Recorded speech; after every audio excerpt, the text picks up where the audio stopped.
നമ്മുടെ സിനിമാ മേഖലയിലുള്ള ഒരു പെൺകുട്ടി ആക്രമിക്കപ്പെട്ട് കഴിഞ്ഞാൽ അതിപ്പോൾ അത് തെറ്റാണ് എന്ന് പോലും പറഞ്ഞു കഴിഞ്ഞാൽ അത് ചിലർക്ക് വിഷമാവും, ചിലർക്ക് ദുഃഖമാവും എന്ന് പറഞ്ഞിട്ട് ഇങ്ങനെയുള്ള ഇതില്ല. ആദ്യത്തെ സിനിമ എനിക്ക് നല്ലൊരു ലാഭമായിരുന്നു, അറിയാലോ. പിന്നത്തെ സിനിമകളെല്ലാം എവറേജ് ആയിരുന്നു. പക്ഷെ എനിക്ക് തന്ന അവാർഡ് വളരെ ഏകലവ്യ അവാർഡ് എന്ന് പറഞ്ഞാൽ രാഷ്ട്രീയ നിരീക്ഷണം, സാമൂഹ്യ നിരീക്ഷണം, വലിയ വലിയ കാര്യങ്ങളാണ് ഈ സൈഡിൽ പോകുന്നത് കേട്ടോ. അല്ലെങ്കിൽ സാമൂഹ്യ പ്രതിബദ്ധതയെക്കുറിച്ചിട്ടും സാംസ്കാരിക നായകന്മാരെന്ന് പറയുന്ന ഒരാളും ഈ ഒരു മാസം മത്സ്യം നിങ്ങൾ ഇത് ചെയ്യേണ്ടെന്ന് പറയുന്നത് ഒഫീഷ്യലി സയൻറ്റിഫിക്കലി കറക്റ്റാണ്. പക്ഷേ ഈ ഒരു മാസം ഇവരെങ്ങനെ ജീവിക്കുന്നു എന്ന് ഏതെങ്കിലും ഒരു സാംസ്കാരിക നായകൻ ചിന്തിച്ചിട്ടുണ്ടോ? സിനിമയിൽ വളരെ കൃത്യമായ പൊളിറ്റിക്സ് പറയുന്നു, എന്തിനേയും ശക്തമായത് പറയുന്നവർ ശരിക്കും നമ്മുടെ നാട്ടിൽ നടക്കുന്ന പല വിഷയങ്ങൾ സീരിയസ്ലി കേരള ജനത മുഴുവൻ ഡിസ്കസ് ചെയ്യുന്ന പല വിഷയങ്ങളിലും ഇവർക്ക് അഭിപ്രായമേ ഇല്ല. ഇലക്ഷൻ്റെ മുമ്പ് താഴ്ന്ന ജാതിക്കാരൊക്കെ ഞങ്ങൾക്ക് വോട്ട് തരണം, പിന്നോക്ക വിഭാഗത്തിൻ്റെ ശബ്ദമാണ് ഞങ്ങൾ എന്നൊക്കെ ഇങ്ങനെ നാക്ക് കൊണ്ട് പോയിട്ട് പൊരിക്കുന്നു എന്നല്ലാതെ ഒരവസ്ഥ വന്നു കഴിഞ്ഞാൽ പിന്നോക്ക അതിനൊക്കെ ഈ അവിടെ നിന്നിട്ടോ.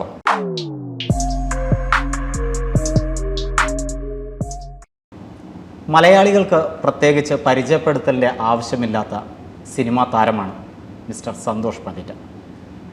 സിനിമാ നടൻ എന്നതിലുപരി ജീവകാരുണ്യ രംഗത്തും വളരെ ശ്രദ്ധേയനാണ് ഇദ്ദേഹം. ഞങ്ങൾക്കിന്ന് ലഭിച്ചത് തന്നെ പൊന്നാനിയിലെ ഒരു ജീവകാരുണ്യ രംഗവുമായി പ്രവർത്തിക്കുന്നതിനിടയിലാണ്. അവിടെ കുടിവെള്ള വിതരണവുമായി ബന്ധപ്പെട്ടാണ് അദ്ദേഹം എത്തിയത്. നമസ്കാരം. നമസ്കാരം. അപ്പോൾ താങ്കൾ ഒരു സിനിമാ നടൻ, സാധാരണ ഒരുപാട് സിനിമാ നടന്മാർ ഇവിടെ നമ്മുടെ സമൂഹത്തിലുണ്ട്. പക്ഷേ സാമൂഹ്യ രംഗത്തും അതുപോലെ തന്നെ ജീവകാരുണ്യ രംഗത്തും ഒക്കെ താങ്കളുടെ പ്രവർത്തനങ്ങൾ വളരെ സജീവമാണ്, സക്രിയമാണ്. എന്തുകൊണ്ടാണ് ഇത്തരത്തിൽ ഫുൾ ടൈം എന്താ പറയുക ജീവകാരുണ്യ പ്രവർത്തനം ജനങ്ങൾക്ക് ഇടയിലേക്ക് ഇറങ്ങണം എന്നൊക്കെയുള്ള ഒരു ചിന്ത? ഞാൻ പറയുന്ന ഒരു കലാകാരനൊരു സാമൂഹ്യ പ്രതിബദ്ധത വേണം എന്നാണ് എൻ്റെ ഒരു വിശ്വാസം. നമ്മൾ മറ്റുള്ളവർക്ക് കലാപ്രതിബദ്ധതയില്ലേ, സാമ്പത്തിക പ്രതിബദ്ധതയില്ലേ, അല്ലെങ്കിൽ സാംസ്കാരിക പ്രതിബദ്ധതയില്ലേ എന്നൊക്കെ നമുക്ക് ചിന്തിക്കാം. പക്ഷെ ഞാൻ മനസ്സിലാക്കുന്നത് നമ്മുടെ എല്ലാവരും നല്ല കേട്ടോ, അങ്ങനെ സാമൂഹ്യ പ്രതിബദ്ധതയുള്ള ചില നടന്മാരും നടിമാരൊക്കെ ഉണ്ട്. പക്ഷേ ഭൂരിഭാഗം ആളുകളെയും നമ്മൾ കാണുന്നത് സിനിമയ്ക്കിടയിലാണ്. സിനിമയിൽ ഒരു പെൺകുട്ടിയോട് ആരെങ്കിലുമൊക്കെ മോശമായി പെരുമാറിയാൽ അവൻ്റെ കൈവെട്ടുന്നു, കുത്തിക്കൊല്ലുന്നു. അതേസമയം നമ്മുടെ സിനിമാ മേഖലയിലുള്ള ഒരു പെൺകുട്ടി ആക്രമിക്കപ്പെട്ട് കഴിഞ്ഞാൽ അതിപ്പോൾ അത് തെറ്റാണ് എന്ന് പോലും പറഞ്ഞു കഴിഞ്ഞാൽ അത് ചിലർക്ക് വിഷമാവും, ചിലർക്ക് ദുഃഖമാവും എന്ന് പറഞ്ഞിട്ട് ഇങ്ങനെയുള്ള ഇതില്ല. യെസ്. അതേപോലെ സിനിമയിൽ വളരെ കൃത്യമായ പൊളിറ്റിക്സ് പറയുന്നു, എന്തിനേയും ശക്തമായത് പറയുന്നവർ ശരിക്കും നമ്മുടെ നാട്ടിൽ നടക്കുന്ന പല വിഷയങ്ങൾ സീരിയസ്ലി കേരള ജനത മുഴുവൻ ഡിസ്കസ് ചെയ്യുന്ന പല വിഷയങ്ങളിലും ഇവർക്ക് അഭിപ്രായമേ ഇല്ല.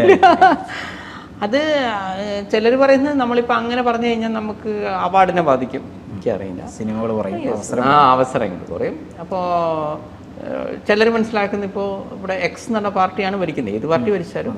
അപ്പോൾ എക്സിനെ വിഷമിപ്പിക്കുന്നൊന്നും പറയരുത്, പിന്നെ അവാർഡ് കിട്ടൂല. അപ്പോൾ ഇതൊക്കെ അല്ല, എന്തുകൊണ്ടാണ് ഈ പ്രതിബദ്ധത പുറത്തേക്ക് കാണാത്തത്? ഉള്ളിലുള്ള പ്രതിബദ്ധത സിനിമയിൽ മാത്രം നമ്മൾ ആദർശധീരനും നമ്മൾ എല്ലാ തെറ്റുകൾക്കെതിരെയും വളരെ ശക്തമായി പ്രതികരിക്കുമ്പോൾ ജീവിതത്തിൽ തീർത്തും വട്ടപൂജയായി പോകുന്നതിൻ്റെ ഒരു കാരണം പലരും പറയുന്നത് നമ്മൾ അങ്ങനെ പറയണമെന്നുണ്ട്, പക്ഷേ നമുക്ക് അവാർഡ് കിട്ടൂല. അപ്പോൾ എക്സ് എന്ന് പറഞ്ഞ പാർട്ടിയാണ് ഭരിക്കുന്നതെങ്കിൽ എക്സിനെ സൂചിപ്പിക്കുക. ഇനി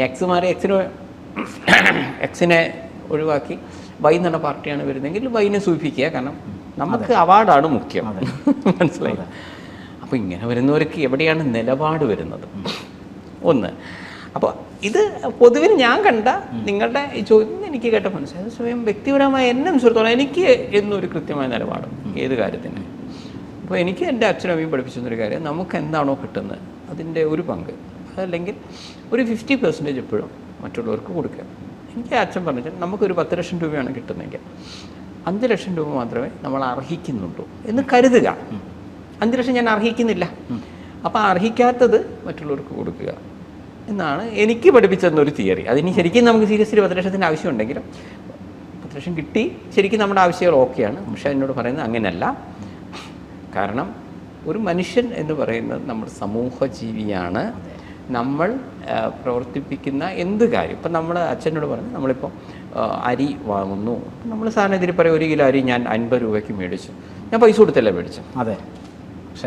പക്ഷേ എന്നോട് പറയുന്നു 50 രൂപ ഉള്ളത് കൊണ്ട് നിനക്ക് അരി കിട്ടണമെന്നില്ല. ഇപ്പോഴത്തെ കർഷകർ പറയാണ് നാളെ മുതൽ ഞങ്ങൾ അരി ഉണ്ടാക്കുന്നില്ല എന്ന് പറഞ്ഞാൽ എന്ത് ചെയ്യും? ഇന്ത്യയിൽ 50 രൂപയുണ്ട്. അല്ല, 50 രൂപയുണ്ട്. അതേപോലെ നമ്മളിപ്പോൾ മൊബൈലിൻ്റെ കാര്യം ചോദിച്ചാൽ നമ്മൾ പറയും ഞാൻ 25,000 വാങ്ങിച്ച സാധനമാണ്, 55,000 വാങ്ങിച്ച സാധനമാണ്. ഈ മൊബൈൽ കിട്ടാനില്ല. അല്ല, അങ്ങനെയൊന്ന് തിരിച്ച് ചിന്തിക്കും. പ്രൊഡക്ഷൻ നിർത്തി, എല്ലാ കമ്പനികളും പ്രൊഡക്ഷൻ നിർത്തി. അല്ല, ഇങ്ങനെ ഒരാളും ഒരുത്തൻ ഉണ്ടാക്കിയത് കൊണ്ടല്ലേ? അതെ, ശരിയല്ലേ? ഒരുത്തൻ കഷ്ടപ്പെട്ട ആ സാധനം ഉണ്ടാക്കിയത് കൊണ്ടാണല്ലോ കമ്പ്യൂട്ടർ ഇത് യൂസ് ചെയ്യുന്നത്. അപ്പോൾ ഏതോ ഇപ്പം നിങ്ങൾ ലൈറ്റ് ഇടുന്നു നമുക്ക്, അപ്പം ലൈറ്റ് ഞാൻ 15 രൂപയ്ക്ക് വാങ്ങിച്ച ബൾബാണ്. ഈ ബൾബ് ഒരുത്തൻ ഉണ്ടാക്കിയത് കൊണ്ടല്ലേ? അതെ. ഞാൻ എക്സ്റേ എടുത്തപ്പോൾ 40 രൂപ കൊടുത്തു, 100 രൂപ കൊടുത്തു. അത് സ്വന്തം ജീവൻ കളഞ്ഞിട്ട് ഇവിടെ പലരും എക്സ്റേ എടുത്തത് കൊണ്ടാണ്. നിങ്ങൾ കൊടുത്ത 100 കണ്ടുപിടിച്ചതുകൊണ്ടാണ്. ഇവിടെ ജീവൻ കളഞ്ഞ ആ വ്യക്തിക്ക് ഇവിടെ സത്യം പറഞ്ഞാൽ ഇപ്പം പറയുന്ന ഒന്നും കിട്ടുന്നില്ല. കറണ്ട് കണ്ടുപിടിച്ചവൻ്റെ കുടുംബത്തിന് 5 പൈസ കിട്ടുന്നില്ല. നിങ്ങൾ കൊടുക്കുന്ന ആർക്കാണ്? ഇപ്പോൾ ഈ സാധനം ഉണ്ടാക്കിയ ആളുകൾക്കേ കൊടുക്കത്തുള്ളൂ. അല്ല, ഇങ്ങനെ ഉത്പാദിപ്പിക്കുക. അതും ഇപ്പം മീൻ പോലത്തെ ഒരു സാധനമൊക്കെ എടുക്കുകയാണെങ്കിൽ കഷ്ടപ്പെട്ട് മത്സ്യബന്ധനം നടത്തി ആ മീൻ കൊണ്ടുവരുന്ന ആൾക്ക് യഥാർത്ഥത്തിൽ വളരെ ചുരുങ്ങിയ പൈസ കിട്ടുന്നുള്ളൂ. ഇതിന്റെ ഇടയിൽ നിൽക്കുന്ന അത് ലേലത്തിൽ വിളിച്ചെടുത്തവനും അത് നിങ്ങളെ വീട്ടിൽ കൊണ്ടുവന്നവനുമാണ് ആ പൈസ കിട്ടുന്നത്. ഇങ്ങനെ അപ്പോൾ പക്ഷേ നമ്മളെ ഒരു തീരുമാനം എന്ന് വെച്ചാൽ ഞാൻ പൈസ കൊടുത്ത് മേടിച്ചു, ഷർട്ടായാലും സ്വർണ്ണായാലും ഒക്കെ നമ്മൾ അങ്ങനെയാണ് പറയുന്നത്. അപ്പം എന്നോട് പറഞ്ഞു സമൂഹം എന്ന് പറയുന്നത് സന്തോഷ് പണ്ഡിറ്റ് മാത്രമല്ല, ബാക്കിയുള്ളവർ കൂടെ ചേർന്നിട്ടുള്ളതാണ്. അപ്പം നമ്മൾ എന്ത് നേടുകയാണ് യഥാർത്ഥത്തിൽ അവർക്ക് കൂടെ അർഹതയുണ്ട്. കമ്പ്യൂട്ടറിൻ്റെ ഒരു എക്സാമ്പിൾ പറഞ്ഞു. കമ്പ്യൂട്ടറിൽ ഇപ്പം നമ്മൾ വിൻഡോസ് ആയാലും പല സോഫ്റ്റ്വെയർസ് നമ്മൾ യൂസ് ചെയ്യുന്നു.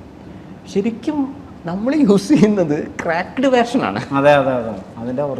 ഈ പ്രൊഫഷണലായ ആളുകൾ മാത്രമാണ് നിങ്ങൾ ഈ പറയുന്ന വിൻഡോസൊക്കെ പൈസ കൊടുത്ത് നല്ല പൈസയാവും. അങ്ങനെയാണ് 25,000 രൂപ ഒരു ആവറേജ്, 30,000 രൂപ ഒരു ലാപ്ടോപ്പ്. 30,000 രൂപയ്ക്ക് ലാപ്ടോപ്പ് വാങ്ങിച്ചോ, 30,000 40,000 എന്ത് 40,000 നിങ്ങൾ കൊടുത്തിരിക്കുന്ന ആ ഇൻസ്ട്രുമെൻറ്റിൻ്റെ വില മാത്രമാണ്. നിങ്ങൾ വിൻഡോസിൻ്റെ വിലയല്ല, നിങ്ങളതിൽ ഉപയോഗിക്കുന്ന ഫോട്ടോഷോപ്പിൻ്റെ വിലയല്ല, നിങ്ങളതിൽ ഉപയോഗിക്കുന്ന സോഫ്റ്റ്വെയറിൻ്റെ വിലയല്ല അത്. അതിൻ്റെ വിലയൊക്കെ കൂട്ടുകയാണെങ്കിൽ ഇതിവിടെ 5 ലക്ഷം കഴിയും. അപ്പം അയാൾ പറയും നിങ്ങൾക്ക് ഇപ്പം എന്തൊക്കെയാണ് വേണ്ടത്? എനിക്ക് കോറൽഡ്രോ ഫോട്ടോഷോപ്പ് സംതിങ് ഓക്കെ അതെന്ത് എന്ന് പറഞ്ഞിട്ട് ഇങ്ങേരെ ഇത് കട്ട് ചെയ്തിട്ട് തരുന്നല്ലേ. അപ്പോൾ ശരിക്കും ചിന്തിക്കൂ, ഒരു മനുഷ്യൻ എത്ര കഷ്ടപ്പെട്ട് പ്രോഗ്രാം ചെയ്തിട്ടുണ്ടാക്കിയ ഒരു സാധനമാണ് നിങ്ങളിവിടെ ക്രാക്ക്ഡ് വേർഷൻ. ഇവിടെ 250 കോടിയുടെ ബാഹുബലിയാണ് നിങ്ങൾ. ചിലപ്പോൾ എല്ലാവരും അല്ല, ചിലർ ടെലഗ്രാം കാണുമ്പോൾ നിങ്ങൾ കുറച്ച് MB മാത്രം യൂസ് ചെയ്ത്, ഞാൻ സിനിമ മാത്രമല്ല പറയുന്നത്, എത്രയോ ആളുകൾ കഷ്ടപ്പെട്ട് ചെയ്യുന്നതാണ്. അപ്പം യഥാർത്ഥത്തിൽ നമ്മുടെ വിചാരമാണ് നമ്മൾ പൈസ കൊടുത്താണ് എല്ലാ സേവനങ്ങളും ഉപയോഗിക്കുന്നത്. നമ്മൾ പലർക്കും പൈസ കൊടുക്കുന്നില്ല, ഓസിക്കാണ് അവർ കഷ്ടപ്പെട്ടുണ്ടാക്കിയ സാധനം ചെയ്യുന്നത്. അതുകൊണ്ടാണ് എന്നോട് പറഞ്ഞത് നീ ഒരു ജോലി ചെയ്തിട്ട് നിനക്ക് 10 ലക്ഷം കിട്ടുമ്പോൾ നിൻ്റെ മനസ്സിൽ വെച്ചോ, അത് അർഹിക്കുന്ന കുറേ പേർക്കൊന്നും ഇതിലൊന്നും കിട്ടുന്നില്ല. അപ്പം നമുക്കിപ്പോൾ കൃത്യമായി അവന് കൊടുക്കാൻ നമുക്കിനി പറ്റില്ലല്ലോ. അപ്പം നമുക്ക് എന്ത് ചെയ്യാൻ പറ്റും?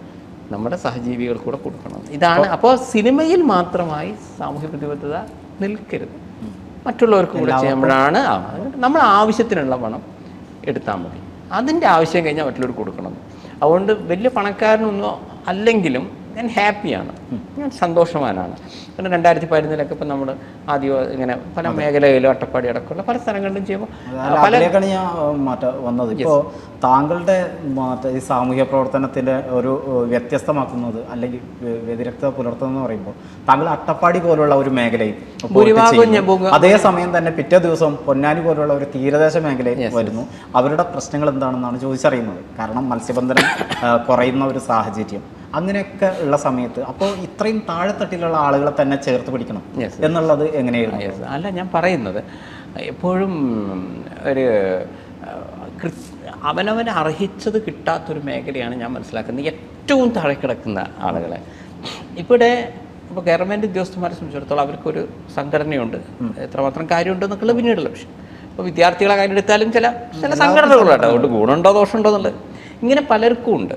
അല്ലെങ്കിൽ വ്യാപാരി വ്യവസായി ഇതുണ്ട്. പക്ഷേ ഒരു ഫോട്ടോ സ്റ്റാറ്റ് ഷോപ്പിൽ നിൽക്കുന്ന ഒരു പെൺകുട്ടി, അല്ല ഒരു വ്യക്തി, ഒരു DTP സെൻറ്ററിൽ നിൽക്കുന്ന ഒരു വ്യക്തി, ടെക്സ്റ്റൈൽസ് നിൽക്കുന്ന ഒരാൾ, ഇവർക്ക് അങ്ങനെ ഒരു സംഘടനയില്ല, അസംഘടിത വിഭാഗം. അതായത് അവരോട് എന്തും ആവാം. മീൻസ് ദിവസം നിങ്ങൾക്ക് 400 രൂപ തരുന്നു, അയാൾ പറയാം നാളെ മുതൽ 300 ഉള്ളൂ. അല്ല ഏട്ടാ ഇന്നലെയൊക്കെ 400 തരാം, എനിക്ക് ഇപ്പോൾ അത്ര സൗകര്യമുള്ളൂ എന്ന് പറഞ്ഞാൽ വേണമെങ്കിൽ വരാം, അല്ലെങ്കിൽ വേറെ ഒരുത്തരം വയ്ക്കുന്നു.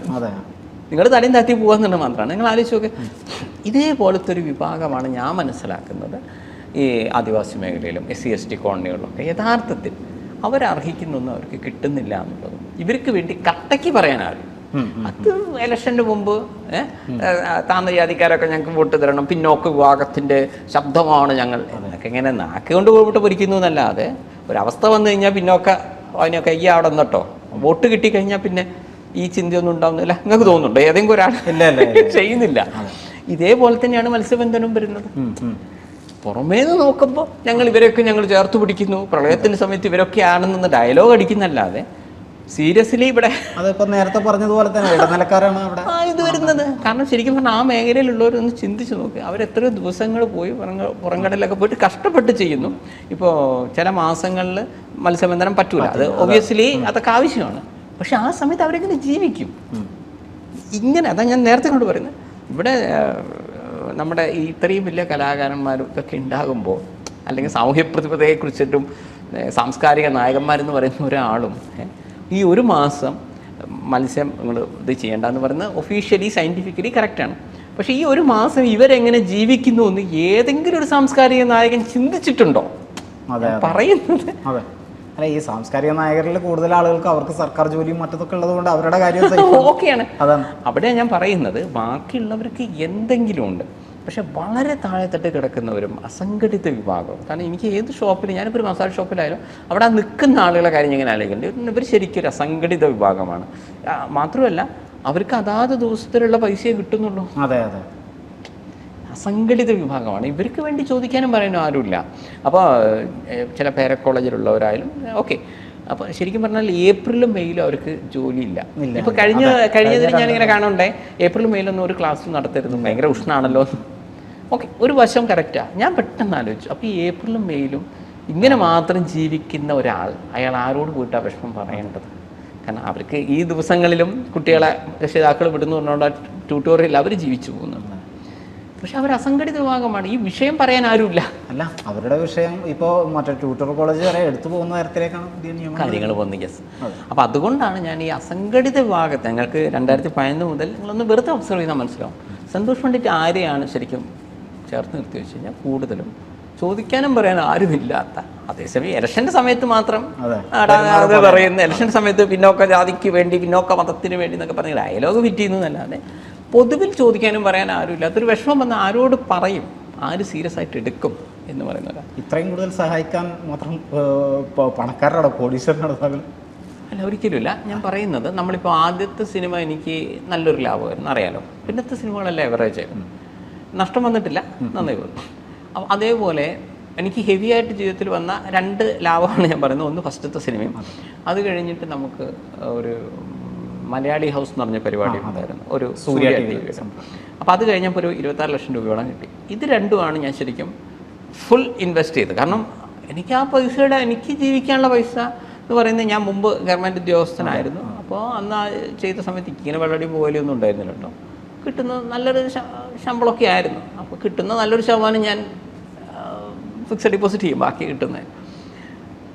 അപ്പോൾ അതിന്ന് കിട്ടുന്ന ഒരു വരുമാനം കൊണ്ടാണ് ഇന്ന് വരെയും, നിങ്ങളോട് സംസാരിക്കുന്ന ഇന്ന് വരെയും ഞാൻ എൻ്റെ കാര്യങ്ങളിൽ സന്തോഷ് പണ്ഡിറ്റിൻ്റെ പേഴ്സണൽ കാര്യങ്ങൾ മുഴുവൻ നടക്കുന്നത് ഇങ്ങനെയാണ്.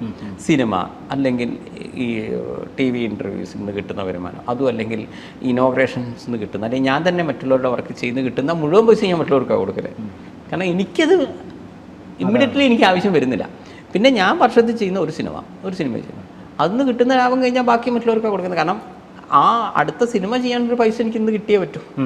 അപ്പോൾ എന്ന് സിനിമ നിർത്തുമെന്ന് ചോദിച്ചു കഴിഞ്ഞാൽ, സന്തോഷ് പണ്ഡിറ്റ് ചെയ്യുന്ന സിനിമയിൽ നിന്ന് എന്താണ് സന്തോഷ് പണ്ഡിറ്റിനെ ആ മുതൽ മുടക്ക് തിരിച്ചു കിട്ടാത്തത് ഞാൻ പരിപാടി അവസാനിപ്പിക്കും. കാരണം അടുത്ത സിനിമ ചെയ്യാൻ എൻ്റെ ഒരു പൈസ ഉണ്ടാവില്ല. ഞാനാണ് ഈ സൈഡിൽ നിന്ന് കിട്ടുന്ന മുഴുവൻ വരുമാനം മറ്റുള്ളവർക്കാണ് കൊടുക്കുന്നത്. മനസ്സിലായില്ല. പക്ഷെ അത് എനിക്കൊരു നിലപാടുണ്ട്, അല്ലാതെ ഇപ്പം അത് അവാർഡ് കിട്ടാനോ നെറ്റിയിലൊട്ടിച്ച് നടക്കാനോ ഒന്നുമല്ല. അല്ല, ഇപ്പം താങ്കളുടെ സിനിമകളിൽ അല്ല, അപ്പം ഞാൻ പറയുന്ന ആ ലെവലിൽ നിന്നുകൊണ്ടേ ഞാൻ ചെയ്തിട്ടുള്ളൂ. കഴിഞ്ഞ 6 മാസമായിട്ട് ചാരിറ്റി പുറകിലാണ്. അപ്പോഴാണ് അട്ടപ്പാടി എന്നൊക്കെ തീരെ വെള്ളമില്ല, അറിയാലോ, എല്ലായിടത്തും. അട്ടപ്പാടി എന്നല്ല, കേരളം മുഴുവൻ തന്നെ ശരിക്കും നല്ല വന്നപ്പോൾ അപ്പം ഞാൻ നമ്മുടെ കഴിവിനനുസരിച്ച് അവിടെ നേരെ തന്നെ പോയി ഞാൻ കുറേയൊക്കെ ഹെൽപ്പ് ചെയ്യുന്ന ചില സ്ഥലങ്ങളാണ്. അപ്പോൾ ആ വീഡിയോ കണ്ടപ്പോഴാണ് പൊന്നാനി, ബാക്കിയുള്ള പല ജില്ലയിൽ നിന്നും വരുന്നുണ്ട് കേട്ടോ. പിന്നെ നമുക്ക് നിങ്ങൾ നേരത്തെ പറഞ്ഞോണം. അപ്പം ഞാൻ നോക്കുന്നത് എനിക്ക് ഇനി എന്തെങ്കിലും പ്രോഗ്രാം കിട്ടുകയാണെങ്കിൽ, അപ്പോൾ ഇനി കിട്ടുന്ന അമ്പലം, പള്ളി, ക്ലബ്ബ്, ഷോപ്പ് ഇനോഗ്രേഷനൊക്കെ കിട്ടുന്ന അതേപോലെ ഈ കുടിവെള്ളത്തിൻ്റെ ഇതിൽ പോകും. പിന്നെ ജൂൺ എത്തിക്കഴിഞ്ഞാൽ കുട്ടികളെ പഠിപ്പിക്കാനുള്ള വീണ്ടും അങ്ങനെ ഒരു എന്ന് എനിക്ക് സത്യം പറഞ്ഞാൽ ജൂൺ മാസം എന്ന് പറയുമ്പോഴാണ് എനിക്ക് ഏറ്റവും കൂടുതൽ കാരണം ഒരു കുട്ടിയെ അല്ലല്ലോ നമ്മൾ പഠിപ്പിക്കുന്നത്, സത്യം പറഞ്ഞാൽ സ്വന്തം മക്കളെ കാര്യമല്ല. പക്ഷേ അവരെ ഒന്നും തന്നെ അത്ര ഹെവി ആയിട്ടൊന്നുമല്ല. നമ്മളിപ്പോൾ നോട്ട് ബുക്ക് ഒക്കെ ബേസിക്സേ കൊടുക്കുന്നുള്ളൂ. നമ്മൾ ബാഗ് പോലെ ഈ മെറിറ്റിൽ പഠിച്ചു വരുന്ന കുട്ടികൾക്ക് ചെറിയ ഫീസ് അത് തന്നെ കഴിയുന്നു. SC/ST കോളനി, ആദിവാസി ഇതൊക്കെ കഴിഞ്ഞിട്ടേ ജനറൽ സെക്ഷൻ വരുന്നുള്ളൂ. എല്ലാവരും ചോദിക്കാറുണ്ട്. പക്ഷെ ജനറൽ സെക്ഷൻ എപ്പോഴും ഏറ്റവും ലാസ്റ്റാണ്. ഫസ്റ്റ് ഞാൻ ഈ മത്സ്യബന്ധന മേഖല, ആദിവാസി മേഖല, ഇങ്ങനെയുള്ള ഈ മേഖലയെല്ലാം കഴിഞ്ഞതിന് ശേഷമാണ്. പിന്നെ ഈ മത്സ്യബന്ധന മേഖല ഞാൻ നോക്കുന്ന വെച്ചാൽ അവർ പലപ്പോഴും ഈ പ്രളയം, സുനാമി ഒക്കെ വരുമ്പോൾ എപ്പോഴും സ്ട്രഗിൾ ചെയ്യുന്നൊരു വിഭാഗമാണ്. ശരിക്കും അവരൊക്കെ വെച്ച് നാട്ടുകാർ കുറേ പേര് പൈസ ഉണ്ടാക്കിയിട്ടുണ്ട്, ഞാൻ മനസ്സിലാക്കുന്നത്. ഇത് തന്നെയാണ് ആദിവാസി മേഖലയിലും അവരെ മുന്നിൽ വെച്ച് കുറേ പേര് പൈസ ഉണ്ടാക്കിയെന്നാണ് ഞാൻ മനസ്സിലാക്കുന്നത്. അല്ലാണ്ട് അവർക്ക് ഇതുകൊണ്ട് വലിയൊരു അല്ല ഗവൺമെന്റ് കൊടുത്തത് അവർക്ക് കിട്ടിയോ എന്നുള്ളത് എനിക്ക് തോന്നിയിട്ടില്ലെന്ന്. പലപ്പോഴും പല പദ്ധതികളും മറ്റുള്ള ഒരു ഇടത്തട്ടിലുള്ള ഒരു തട്ടിയെടുക്കുന്നു. അതാ ഞാൻ പറയുന്നത്, അവിടെ ഞങ്ങൾക്ക് എന്തുകൊണ്ട് തരുന്നില്ല എന്ന് ചോദിക്കാൻ അതിൻ്റെ ഉള്ളിൽ ആളില്ല. അതാണ് സംഘടിതരല്ല. നമ്മൾ താങ്കളുടെ സിനിമയിലേക്ക് വന്ന താങ്കളുടെ ആദ്യ സിനിമയായ കൃഷ്ണനും രാധയും മുതൽ ഇപ്പോൾ അവസാനം ഇറങ്ങിയ സിനിമ വരെ ആതിരയുടെ മകൾ അഞ്ജലി, ഈ സിനിമ വരെ താങ്കൾ പലരും പല രീതിയിലാണ് അതിനെ കാണുന്നതെങ്കിൽ പോലും എനിക്ക് തോന്നിയിട്ടുള്ള ഇതിലൊക്കെ ഒരു മെസ്സേജ് താങ്കൾ സമൂഹത്തിന് കൊടുക്കാൻ സിനിമ കണ്ടവർക്ക് മനസ്സിലാവും. എല്ലാ സിനിമകളിലും താങ്കൾ ഒരു മെസ്സേജ് പാസ് ചെയ്യുന്നുണ്ട് സമൂഹത്തിനിടയിൽ. അത് ബോധപൂർവം തന്നെയാണ്. തീർച്ചയായിട്ടും ഞാൻ പറയുന്ന ഒരു സിനിമ എന്നല്ല. ഇപ്പം എൻ്റെ ഒരു ഫേസ്ബുക്ക് എടുക്കുകയാണെങ്കിലും അപ്പോൾ ഫേസ്ബുക്കിൽ നിങ്ങൾ എപ്പോഴും കണ്ടിട്ടുണ്ടോ ഞാൻ വെറുതെ എൻ്റെ ഒരു ഫോട്ടോ ഇട്ടിട്ടുള്ള ഫേസ്ബുക്കിൽ നിങ്ങൾ ഇന്നവരെ കാണും. അല്ലെങ്കിൽ നിങ്ങൾ എന്തെങ്കിലും ഇന്ന് എൻ്റെ ബർത്ത്ഡേ ആണ് എന്ന് പറഞ്ഞിട്ട് എൻ്റെ ബർത്ത്ഡേ ഈ 13 വർഷത്തിനിടെ ഞാൻ എന്തെങ്കിലും April 8 ഞാൻ ജനിച്ചത്, ഞാൻ എന്തെങ്കിലും എൻ്റെ ബർത്ത്ഡേ എന്ന് പറഞ്ഞിട്ട് നിങ്ങൾ കണ്ടിട്ടില്ല. ഒരു ഫോട്ടോ ഇടുകയാണെങ്കിൽ അല്ലെങ്കിൽ എൻ്റെ സിനിമേൻ്റെ ഒരു സാധനം ഇടുകയാണെങ്കിൽ പോലും ഞാൻ അതിൻ്റെ മുകളിൽ പ്രണയ നിരീക്ഷണം, രാഷ്ട്രീയ നിരീക്ഷണം, ഇങ്ങനെ എന്തെങ്കിലും ഒരു നിരീക്ഷണം. അപ്പോൾ അതിൻ്റെ അടിയിൽ ചിലർ എഴുതി ചോദിക്കാറുണ്ട് നിങ്ങളെ ഈ നിരീക്ഷണവും കനായി അതിലൊരു 10-25 ഫോട്ടോ ഇട്ടത് മൊത്തം പുതിയ സിനിമയുടെ ആതിരയുടെ മകൾ അഞ്ജലി, ഉൽക്ക് സതീശൻ്റെ ഫോട്ടോ ആണ് വരിക. അതിൻ്റെ മുകളിൽ എഴുതിയിരിക്കുന്നത് പ്രണയ നിരീക്ഷണം, രാഷ്ട്രീയ നിരീക്ഷണം, സാമൂഹ്യ നിരീക്ഷണം, വലിയ വലിയ കാര്യങ്ങളാണ് ഈ സൈഡിൽ പോകുന്നത് കേട്ടോ. ഇത് ക്രിക്കറ്റ് നിരീക്ഷണമൊക്കെയാണ്. പക്ഷേ ഇവിടെ നോക്കിക്കഴിഞ്ഞാൽ അപ്പോൾ എന്നോട് ചോദിക്കും നിങ്ങളുടെ നിരീക്ഷണവും ഈ ഫോട്ടോയും തമ്മിൽ എന്തെങ്കിലും ബന്ധമുണ്ടോ എന്ന് പറയുമ്പോൾ ഞാൻ പറയും ഫോട്ടോ മാത്രമേ ഉദ്ദേശിച്ചിട്ടുള്ളൂ. ഞാൻ ഒരാളുടെ സമയത്തിന് വില കൊടുക്കുന്നതുകൊണ്ട് അവൻ്റെ കഷ്ടപ്പെട്ട് എൻ്റെ ഈ ഉരുക്ക് സതീശന് ഇത് കണ്ട് അവൻ്റെ സമയം വെറുതെ പോകണ്ടല്ലോ എന്ന് കരുതി ഞാൻ മുകളിലൊരു നിരീക്ഷണം എഴുതുന്നതാണ്. ഞാൻ അത്ര പോലും നിങ്ങളുടെ ഒരു സമയം വേസ്റ്റ് ആവരുത് എന്നാണ് ഞാൻ പറയുന്നത്. ഇപ്പോൾ നിങ്ങളൊരു കടുത്ത ക്രിക്കറ്റ് ഭ്രാന്തനാണെങ്കിൽ ഞാൻ ക്രിക്കറ്റ് നിരീക്ഷണം എഴുതി കഴിഞ്ഞാൽ നിങ്ങൾക്ക് അവിടെ എഴുതാലോ. ഞാൻ പറയാണ് മുംബൈ എങ്ങനെയൊക്കെ ആണെങ്കിൽ സ്ട്രഗിൾ ചെയ്താലും പ്ലേ ഓഫിലെത്തും. ഇല്ല സന്തോഷം ഏട്ടാ ഇപ്രാവശ്യം മുംബൈൻ്റെ കാര്യം പോക്കാം. അപ്പോൾ ഞാൻ എൻ്റെ മറുപടി തരും. അപ്പോൾ വരും.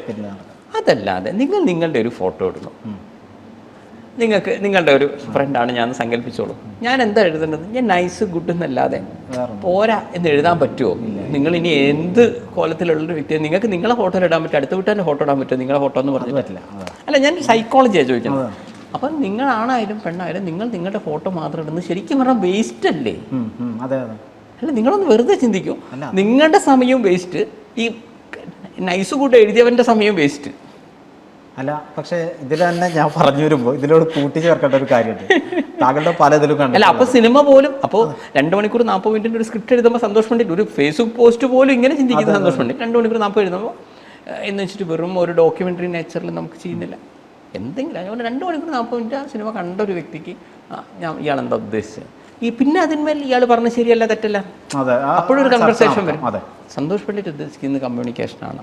ഞാൻ പറയുന്നു നിങ്ങൾ അച്ഛനും അമ്മയാണെങ്കിൽ ഭാര്യയും മക്കളാണെങ്കിൽ അടുത്ത വീട്ടുകാരനാണെങ്കിൽ സഹപ്രവർത്തകരാണെങ്കിൽ നിങ്ങൾക്ക് കമ്മ്യൂണിക്കേഷൻ എന്ന് പറഞ്ഞ സാധനം വേണം. അപ്പോൾ നിങ്ങൾ ഈ ഒരു ചാനലിലായാലും ഞാൻ പറയുന്നത് നിങ്ങൾ 5 പേരുണ്ട് 15 പേരുണ്ട് നിങ്ങൾക്കിടയിൽ ഒരു കമ്മ്യൂണിക്കേഷൻ ഉണ്ടെങ്കിൽ ഈ ചാനൽ കുറേ കൂടെ മുന്നോട്ട് പോകും.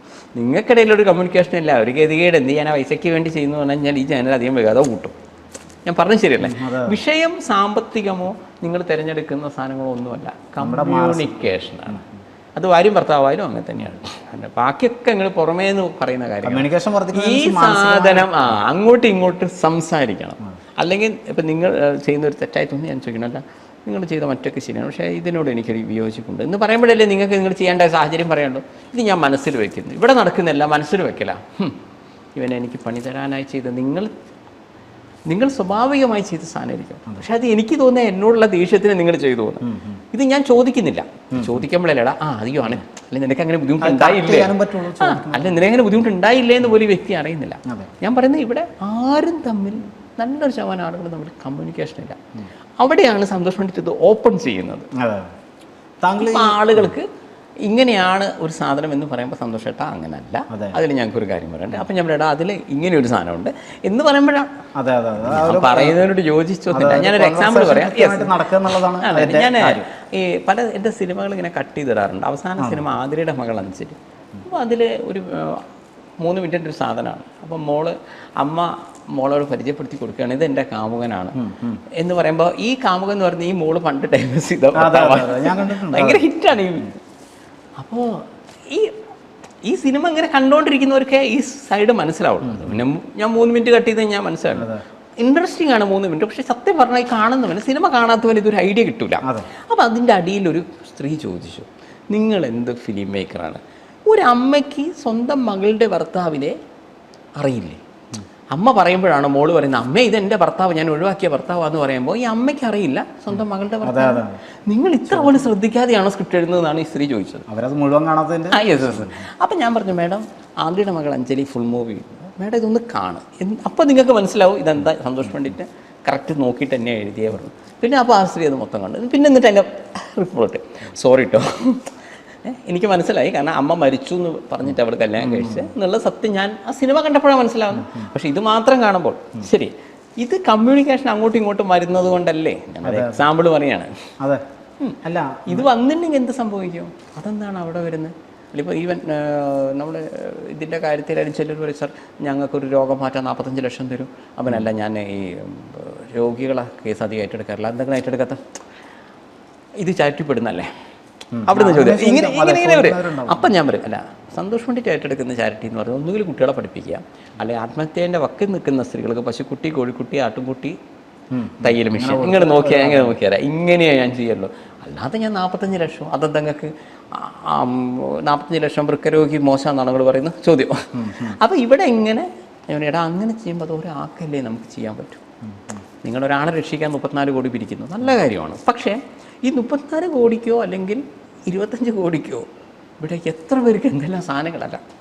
കാരണം ഇവിടെ ആത്മഹത്യ ചെയ്ത പല ആളുകളും യഥാർത്ഥത്തിൽ നമ്മൾ വിചാരിക്കുന്ന പോലെ കോടി കണക്കിന് പൈസ ഇല്ലാത്തതുകൊണ്ടൊന്നല്ല ആത്മഹത്യ ചെയ്തത്. മാനസികമായ പ്രശ്നമുണ്ട്, 2 ചെറിയ സാമ്പത്തിക പ്രശ്നത്തിലാണ് അല്ലേ. ചിലപ്പോൾ ഭാര്യേൻ്റെ താലിമാല നമുക്ക് വെക്കാം, ഓളെ ദിവസവും തിരികേട്ട് മടുത്തിട്ട് എന്തെങ്കിലും വെച്ചാൽ തൂങ്ങിച്ചാൽ. അപ്പോൾ ശരിക്കും പറഞ്ഞാൽ നിങ്ങൾ ബാങ്കിൽ നിന്ന് എടുത്തിരിക്കുന്ന 20,000 രൂപയായിരിക്കും, അടയ്ക്കേണ്ടത് 40,000. ഇത്രയല്ലേ ഉള്ളൂ. ഒരു ജീവൻ പോയത് പ്രശ്നത്തില്ല. അതേപോലെ ഭർത്താവ് ഇങ്ങനത്തെ പല കോളനികളിലും ഭർത്താവെല്ലാം മരിച്ച പല സ്ത്രീകളും വളരെ ആത്മഹത്യയുടെ വക്കിൽ നിൽക്കുന്നതിൻ്റെ ഒരു കാരണം എന്താണെന്ന് വെച്ച് കഴിഞ്ഞാൽ അവർക്ക് ജോലിയില്ല സാർ, അവർക്ക് വിദ്യാഭ്യാസമില്ല. അപ്പം നമ്മൾ അവിടെ ഒരു 20,000-30,000 രൂപയ്ക്ക് തന്നെ ഒരു തട്ടിക്കൂട്ട് ഒരു ഷോപ്പ് ഒരു കോളനി തന്നെ ഇട്ട് കൊടുത്ത് എല്ലാ കോളനിക്കാരോടും പറയും ദയവ് ഇത് ഇവിടുന്ന് സാധനം മേടിക്കണം എന്ന് പറഞ്ഞാൽ തന്നെ ആ സ്ത്രീ അവിടെ സ്വന്തം കാലിൽ നിൽക്കാനുള്ള വന്നു. അപ്പം അവിടെ നമ്മൾ ചിലവാക്കുന്നത് ഈ പൈസയാണ്. അപ്പം ഞാൻ പറയുന്നു, നിങ്ങൾ ഒരുപാട് കോടികളൊക്കെ ഒരാൾക്ക് പിരിച്ചു കൊടുക്കുന്നത് തെറ്റുന്നല്ല, പക്ഷെ ശരിക്കും ആ പൈസ ഉണ്ടെങ്കിൽ ഇവിടെ എത്രയോ കുഞ്ഞു കുഞ്ഞു കാര്യങ്ങൾ ചെയ്യാൻ പറ്റുന്നു. പലരും വിദ്യാഭ്യാസം നിർത്തിയത് എന്തുകൊണ്ടാണ് നിങ്ങൾ വിചാരിക്കുന്നത്? നിങ്ങളുടെ പരിചയത്തിൽ ഏതെങ്കിലും ഒരു കുട്ടി വിദ്യാഭ്യാസം നിർത്തി നടന്നുകൊണ്ടിരിക്കുന്നതിനിടയിൽ എന്തുകൊണ്ട് 2,000 രൂപ സെമസ്റ്റർ അടയ്ക്കാൻ പറ്റിയില്ല? അല്ല, നിങ്ങൾ വിചാരിക്കുന്നത് 2 ലക്ഷം കൊടുക്കാൻ പറ്റായിട്ടല്ല, പല കേസും അല്ല. നമ്മുടെ സമൂഹത്തിൽ ഇപ്പോൾ കൃത്യമായിട്ടും ഇതുപോലെ ഈ ചെറിയ തുക അടക്കാൻ പറ്റാതെ മറ്റേ ഇങ്ങനെയൊക്കെ ഡ്രോപ്പ് ഔട്ട് ആവോ എന്ന് സംശയിക്കുന്നവരുണ്ടാവും. പക്ഷെ താങ്കൾ ഇത്തരത്തിൽ എനിക്ക് ശരിക്കും അതാ ഞാൻ പറയുന്നത് ഇങ്ങനെ സംഭവിക്കാം. അപ്പോൾ ഇത്തരം കാര്യങ്ങളിൽ എന്തുകൊണ്ട് ഇത് ജനങ്ങൾ മനസ്സിലാക്കാതെ പോകുന്നു? ഞാൻ ഇപ്പോൾ ഒരു കുട്ടിക്ക് പഠിക്കുകയാണെന്നുണ്ടെങ്കിൽ ഞാൻ എന്ത് ചെയ്യും, അവരെ സെമസ്റ്ററിൻ്റെ ഫീ സാർ 3,000 തരും, അല്ല സാർ 5,000 തരും, സാർ 2 സെമസ്റ്റർ പെൻഡിങ് ആണ് 10,000 തരും. ഞാൻ പറയും, അല്ല നിങ്ങളൊരു സ്കൂളിൽ ഒരു കോളേജിലാണല്ലോ പഠിക്കുന്നത്, കോളേജിൻ്റെ നമ്പർ പ്രിൻസിപ്പളെ വിളിക്കാം, സാർ ഈ പറഞ്ഞത് ശരിയാണോ? ശരിയാണ്, ശരിയാണ്. അല്ല ഇവർ ഈ ഓഫീസ് എവിടെയാണ്? നേരെ വന്നു, കഴിഞ്ഞ 5 പെൻഡിങ് ആണ്, അല്ലോ ഇനി പുറത്താക്കേണ്ട അവസ്ഥയല്ല സന്തോഷം സാറേ, എനിക്കിത് മുന്നോട്ട് കൊണ്ടുപോകണമല്ലോ. ഇപ്പോഴത്തെ 5, 10 ഞാൻ ഒരു സെമസ്റ്റർ കൂടെ തരാം. എന്നിട്ട് അച്ഛനോട് പറയും 3 സെമസ്റ്റർ ഞാൻ ഇനിയെങ്കിലും എടുക്കുക, ഇനി 4ാമത്തെ സെമസ്റ്റർ സന്തോഷ് വിളിക്കരുത്. സന്തോഷ് നിങ്ങൾ മാത്രമല്ലല്ലോ. അതെ.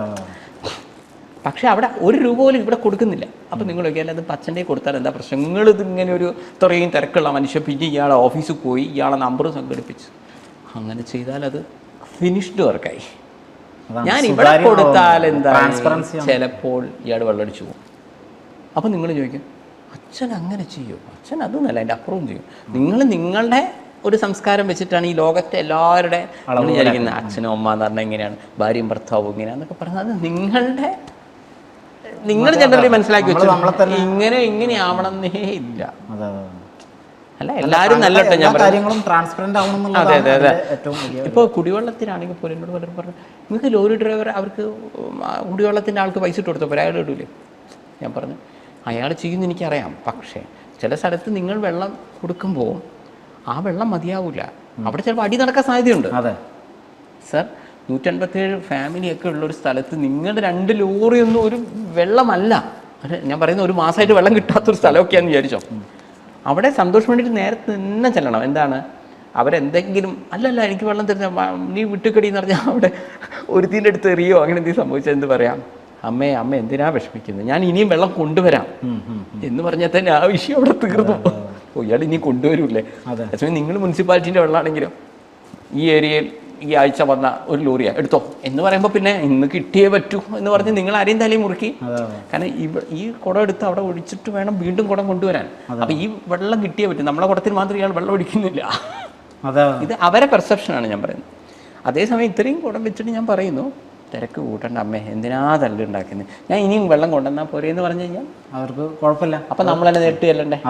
അത് നമ്മൾ പറഞ്ഞാലല്ലേ നടക്കുള്ളൂ. അതാണ് ഈ താങ്കൾ പലപ്പോഴും ഞാൻ മുമ്പ് ഒരു ഇൻ്റർവ്യൂവിൽ കണ്ടതാണ്, താങ്കൾ ഒരു നിമിഷത്തിലാണ് വരികൾ എഴുതുന്നത്. അപ്പോൾ അത് എങ്ങനെയാണ് ഉണ്ടാക്കിയെടുത്തത്? പഠിക്കുന്ന സമയത്ത് കഥയും കവിതയൊക്കെ ഉണ്ട്. അപ്പോൾ നമ്മൾ കഥാരചന കവിതാരചനയിലൊക്കെ പങ്കെടുത്ത ഇത് കാണുന്ന ആരെങ്കിലും ഉണ്ടെങ്കിൽ അവർക്ക് മനസ്സിലാവും. അവർ പെട്ടെന്നാണ് തിരിയുക, വിരഹം അങ്ങനെ. അപ്പം നമ്മൾ പെട്ടെന്ന് അല്ല നമ്മളൊരു കഥ പഠിച്ചുകൊണ്ടേ അവിടെ പറ്റൂല. ആ കഥ ഈ വിരഹമായിട്ട് യോജിക്കാൻ പറ്റണമെന്നില്ലല്ലോ. ഞാൻ എക്സാമ്പിൾ പറയാണ്.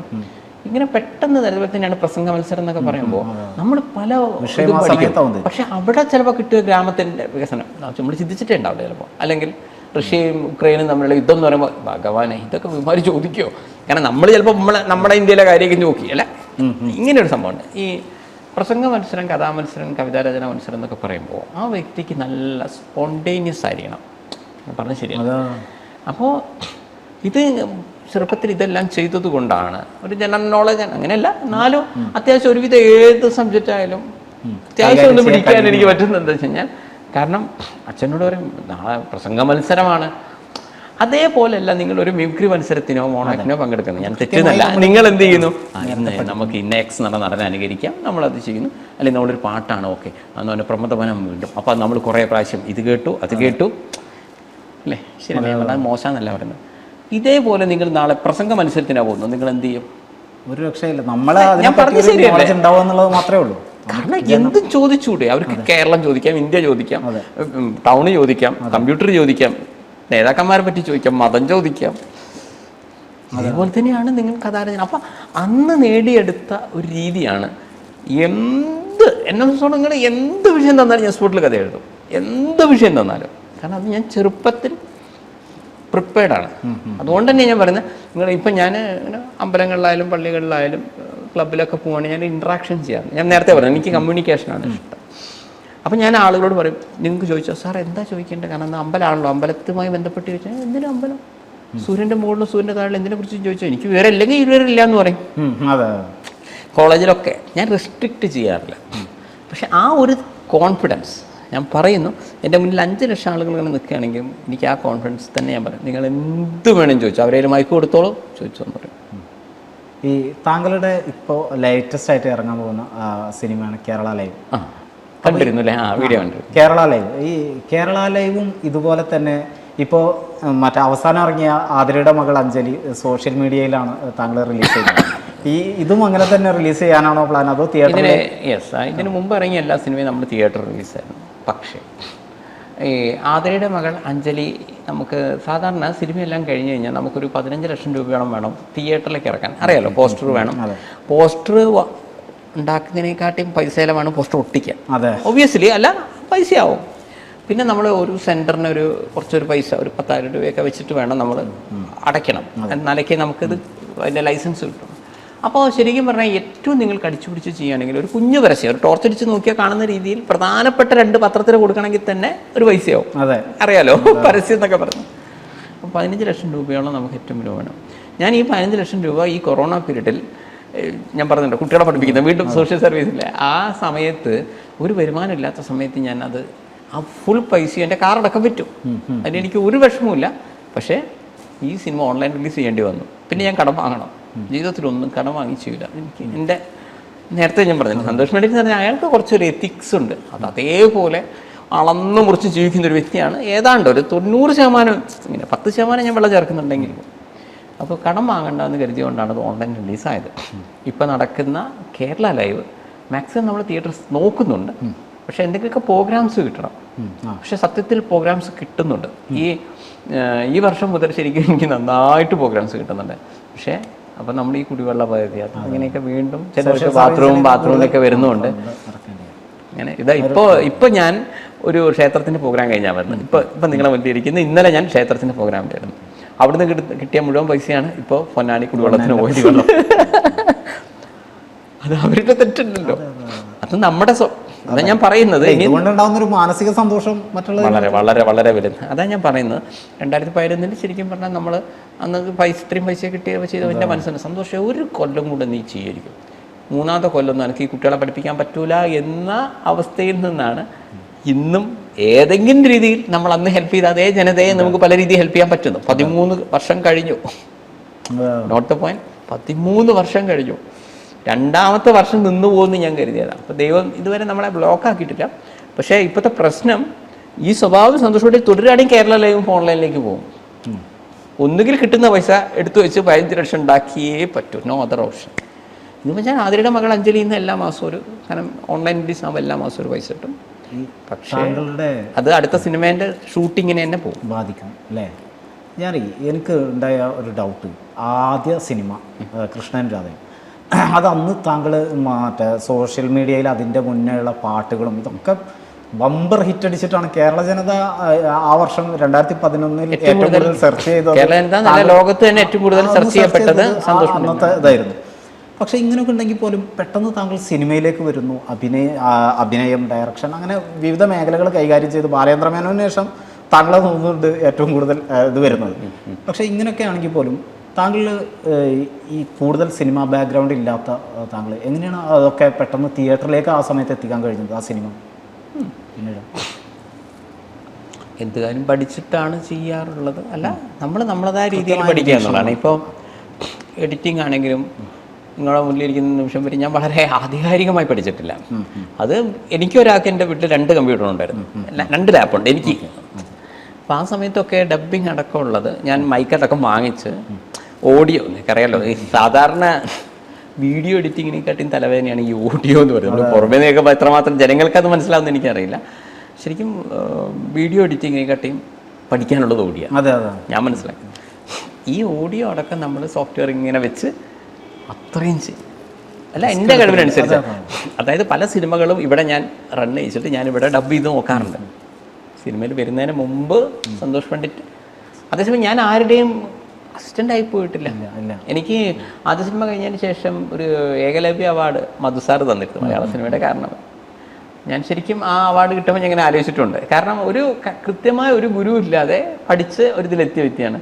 പക്ഷെ എനിക്ക് തന്ന അവാർഡ് വളരെ ഏകലവ്യ അവാർഡ് എന്ന് പറഞ്ഞാൽ സത്യത്തിൽ ഞാൻ ഇങ്ങനെ ഇതിനെക്കുറിച്ച് എനിക്ക് അറിയില്ലായിരുന്നു. അപ്പോൾ എന്നോട് അന്ന് വിളിച്ചപ്പോൾ ഞാൻ ഇന്നും അങ്ങനെ ആലോചിക്കും, ഇവരെങ്ങനെയാണ് ഈശ്വരൻ എത്ര കൃത്യമായൊരു ഏകലവ്യ അവാർഡ് തന്നത്. കാരണം ഒരു ഗുരു ഇല്ലാതെ ഇത്രയും ചെയ്യാന്ന് പറയുമ്പോൾ അന്ന് മധുസാർ പറഞ്ഞിട്ടുണ്ട്, ഗുരു ഇല്ലാതെ ഒരുത്തിന് ഇങ്ങനെ ചെയ്യാന്ന് പറഞ്ഞാൽ നമുക്ക് ഒരിക്കലും അത് അല്ല. അപ്പോൾ അയാൾ ഒരു അവാർഡ് അർഹിക്കുന്നു എന്ന് അന്ന് പറഞ്ഞിരുന്നേ. അപ്പോൾ ശരിക്കും പറഞ്ഞാൽ നമ്മൾ അതാത് വിഷയം നമുക്ക് അറിയാത്തൊരു കാര്യമാണെങ്കിലും നമ്മളത് പഠിച്ചെടുക്കുക എന്നുള്ളത് തന്നെയാണ്. ഇത് ഞാൻ ഇത് നേരത്തെ മുംബൈ പ്രസംഗ മത്സരമൊക്കെ ഇങ്ങനെ ഏത് വിഷയവും പഠിച്ചെടുക്കുക. ഞാൻ ചോദിക്കുന്നത് അതല്ല, ഇന്നിപ്പോൾ അത്യാവശ്യം ഒരുപാട് കോടിക്കണക്കിന് രൂപ കയ്യിലുള്ള പ്രൊഡ്യൂസർമാർ പോലും ഒരു സിനിമ തിയേറ്ററിൽ എത്തിക്കാൻ പെടാപ്പാട് വിടുമ്പോഴാണ് താങ്കൾ വരുന്നു. മാത്രമല്ല എത്രയോ പേര് കുത്തുവാള എടുത്തു, എത്രയോ പേര് ആത്മഹത്യ ചെയ്തു, അങ്ങനെയൊക്കെ ചെയ്യുന്നു. അപ്പം നമ്മളിപ്പോൾ ഞാൻ സന്തോഷ് പണ്ഡിറ്റിനെ കാണുന്നു 11 സിനിമ നിർമ്മിച്ചിട്ട് ഇപ്പോഴും ഒരു 12ാമത്തെ സിനിമ. യെസ്, അത് വലിയ ഒരു കാര്യമാണ്. താങ്കളുടെ എല്ലാ സിനിമയിലും ഒരു മെസ്സേജ് പാസ് ചെയ്യുന്ന സിനിമകളാണ്. ഈ കേരള ഡയറി എത്തരത്തിലുള്ള ഒരു സിനിമയായിട്ടാണ് നമ്മൾ പ്രേക്ഷകർ പ്രതീക്ഷിക്കേണ്ടത്? തീർച്ചയായിട്ടും എൻ്റെ മുൻകാല സിനിമകളിൽ നിന്ന് കുറച്ചുകൂടി ഒരു ഡിഫറൻസ് ഉണ്ട്. പക്ക പൊളിറ്റിക്സ് ഒന്നുമല്ല, കുറച്ചും കൂടി ഒരു സോഷ്യൽ റെലവൻ്റ് ആണ് സബ്ജക്റ്റ്. പേര് തന്നെ അറിയാലോ, കേരള ലൈവാണ്. അതായത് 5 വർഷത്തിന് ശേഷം കേരള സംസ്ഥാനത്തേക്ക് സപ്പോസ് ഇവിടുന്ന് പ്രവാസികളായി പോയവരൊക്കെ തിരിച്ചു വരുന്നു, അങ്ങനെ വരാതിരിക്കട്ടെ. അതിൻ്റെ കാരണം അതിൽ പറയുന്നുണ്ട്. കാരണം അവിടെ സ്വദേശീയവൽക്കരണം കൂടുന്നു ഒന്ന്, പിന്നെ അവിടെയും പ്രകൃതിക്ഷോഭങ്ങളും ഇതൊക്കെ വരുമ്പോൾ നമ്മുടെ പല ടീമിൻ്റെയും പല ബിസിനസ് സ്ഥാപനങ്ങൾ പോവുകയും അവരുടെ ജോലി നഷ്ടപ്പെടുന്നുണ്ട്. പിന്നെ അവർ സ്ത്രീകളടക്കമുള്ള ഒരു പവർ ഡ്രൈവിങ്ങിലേക്കൊക്കെ തിരിയുമ്പോൾ നമ്മളെ ഡ്രൈവർമാർക്ക് സ്കോപ്പില്ലാത്ത അവസ്ഥ. പിന്നെ നമുക്കിപ്പോൾ ശമ്പളം ഇപ്പം ഇന്ന് കിട്ടുന്ന 50,000 ചിലപ്പോൾ 5 വർഷത്തിൽ കഴിഞ്ഞാൽ ചിലപ്പോൾ 47,000 ആവുകയാണെങ്കിലോ, അല്ല അതിനനുസരിച്ച് കൂടുന്നില്ല എന്ന് സങ്കല്പിക്കുക. അല്ല ഇപ്പോഴത്തന്നെ പലരും പറയുന്നുണ്ട്, വലിയൊരു മെച്ചം വരുന്നില്ല. ഇങ്ങനെയുള്ള വിവിധങ്ങളായ വിഷയങ്ങൾ വരുമ്പോൾ, അതേപോലെ സിംഗിളായ ആളുകൾക്ക് താമസിക്കാൻ സ്ഥലമില്ല. എല്ലാവരും അല്ല സിംഗിളായവരെ അവരധികം നോക്കുന്നില്ല. അവരെപ്പോഴും കല്യാണം കഴിച്ചു വരുന്നവർ. ഈ കല്യാണം കഴിച്ചു വരുമ്പോൾ എന്ന് വെച്ചാൽ കുട്ടികളുടെ വിദ്യാഭ്യാസത്തിൻ്റെ ഒക്കെ പൈസ കൂടുന്നു, അവിടെ തന്നെ ചെലവഴിക്കണം. അല്ല മാത്രമല്ല കുട്ടികളുടെ അപ്പോൾ ഇത്രയും അവിടുത്തെ സ്റ്റാൻഡേർഡ് ഓഫ് ലിവിങ് കൂടുകയും ചെയ്യുക. അതേസമയം നമുക്ക് ശമ്പളം കൂടുതലും കിട്ടുന്നില്ലെങ്കിൽ ഇങ്ങോട്ടേക്കാണ് തിരിച്ചു വരേണ്ടി വരും. ഇങ്ങനത്തെ ഒരു അവസ്ഥയിൽ 5 വർഷത്തിന് ശേഷം ലക്ഷക്കണക്കിന് ആളുകൾ അങ്ങോട്ട് തിരിച്ചു വരുന്നത് സങ്കല്പിക്കുകയാണ്. സിനിമ ഫസ്റ്റ് എഴുതി കാണിക്കുന്നുണ്ട് 5 വർഷത്തിന് ശേഷം കേരളം എന്ന് പറയുന്നത്. അത് ഭീകരമായൊരു അവസ്ഥയായിരിക്കും. അവസ്ഥയാണ്. അപ്പോൾ എന്ത് സംഭവിക്കുന്നു? ഇവിടുത്തെ നിങ്ങൾക്കറിയാലോ, കേരള സംസ്ഥാനം എന്ന് പറഞ്ഞാൽ പ്രവാസികളുടെ ഒരു ഭിക്ഷയാണെന്നാണ് ഞാൻ മനസ്സിലാക്കുന്നത്. കേരള സംസ്ഥാനത്തിൻ്റെ വികസനം, കാരണം അവർ കഷ്ടപ്പെട്ട് ഇങ്ങോട്ട് കുറേ പൈസ അത് വെച്ചിട്ട് ഇവിടെ കുറേ ബിൽഡിംഗ് എല്ലാം ഉണ്ടാകും. അത് മലബാർ, യെസ്, അവിടെ നിന്ന് കിട്ടുന്നൊരു പൈസ എടുത്തിട്ടാണ് ഗവൺമെൻറ്റിൻ്റെ ടാക്സ് ഒക്കെ വരുന്നത്. അപ്പോൾ മദ്യം വാങ്ങാൻ ആളില്ല, ലോട്ടറി എടുക്കാൻ ആളില്ല, ക്യാമറയ്ക്കൊന്നും രക്ഷിക്കാൻ പറ്റുന്നില്ല. കാരണം വണ്ടിയൊന്നും അധികം ഇറക്കുന്നില്ല. പിന്നെ കൺസ്ട്രക്ഷൻ മേഖല കുറഞ്ഞപ്പോൾ നമ്മൾ ബംഗാളികളൊക്കെ തിരിച്ചു പോകുന്നു, വാട്ടവർ. ഇങ്ങനെ വരുമ്പോൾ ഗവൺമെൻറ്റിൻ്റെ ടാക്സ് കുറയുന്നു. അപ്പോൾ നമ്മുടെ സർക്കാർ ഉദ്യോഗസ്ഥന്മാർക്ക് മര്യാദയ്ക്ക് ശമ്പളം കൊടുക്കാത്ത പ്രശ്നം വരുന്നു. സർക്കാർ ഉദ്യോഗസ്ഥന്മാർക്ക് ശമ്പളം കൊടുത്തില്ലെങ്കിൽ ഇവർ ഗവൺമെൻറ്റിനെ ഭീഷണിപ്പെടുത്തും. ഇങ്ങനെ അതായത് രമേശൻ എന്ന് പറയുന്ന എൻ്റെ ക്യാരക്ടറും അയാളുടെ ബ്രദറും ഇവരുടെ ജീവിതമാണ് സിനിമ കാണിക്കുന്നത്. പക്ഷേ അതിലൂടെ, അതായത് ഒരു പ്രവാസിയുടെ ജീവിതത്തിലൂടെ കേരള സംസ്ഥാനത്തിൻ്റെ ടോട്ടൽ അവസ്ഥയുടെ ഒരു കുഞ്ഞു രൂപം എങ്ങനെയൊക്കെയാണ് ഇവരുടെ ജീവിതത്തിൽ വരുന്നത്, എങ്ങനെയൊക്കെയാണ് ഈ സോഷ്യലി, എങ്ങനെയാണ് ഈ ഗവൺമെൻറ് ഇങ്ങനൊരു ഇഷ്യൂ വന്നാൽ അതിനെ തരണം ചെയ്യുന്നത്. പിന്നെ സ്ത്രീ ആയൊരു മുഖ്യമന്ത്രി ഇല്ല എന്നുള്ള വിഷയത്തിൽ സ്ത്രീകൾ കൂടുതൽ പ്രശ്നം ഉണ്ടാക്കുമ്പോൾ അതിലേക്കും ഈ സിനിമ പോകും. ഒരേ സമയം തന്നെ നമുക്കൊരു വ്യത്യസ്ത സിനിമയാണ് എല്ലാവരും കണ്ട് പ്രോത്സാഹിപ്പിക്കുക, കേരള ലൈവ്. അതിൻ്റെ ഷൂട്ടിംഗ് ഇപ്പം നടന്നുകൊണ്ടിരിക്കുന്നു. ഓക്കെ, അപ്പോൾ ഏതായാലും അത്തരത്തിലുള്ള സോഷ്യൽ സറ്റയറായ ഒരു സിനിമ അത് വലിയ വിജയമായി തീരട്ടെ. അത് തിയേറ്ററിൽ തന്നെ എത്താൻ കഴിയും എന്ന് പ്രതീക്ഷിക്കുന്നു. ഏതായാലും ഇത്രയും നേരം ഞങ്ങളോട് വളരെ നന്നായി സഹകരിച്ചതിന് നന്ദി. താങ്കൾ ജീവകാരുണ്യ രംഗത്ത്, സിനിമയോടൊപ്പം തന്നെ ജീവകാരുണ്യ രംഗത്തും നിറഞ്ഞു നിൽക്കട്ടെ. ഒരുപാട് ആളുകൾക്ക് സഹായവുമായി ഈ രംഗത്ത് ഉണ്ടാവട്ടെ എന്ന് ആശംസിക്കുന്നു. ഇത്രയും നേരം സഹകരിച്ചതിന് നന്ദി. നമസ്കാരം.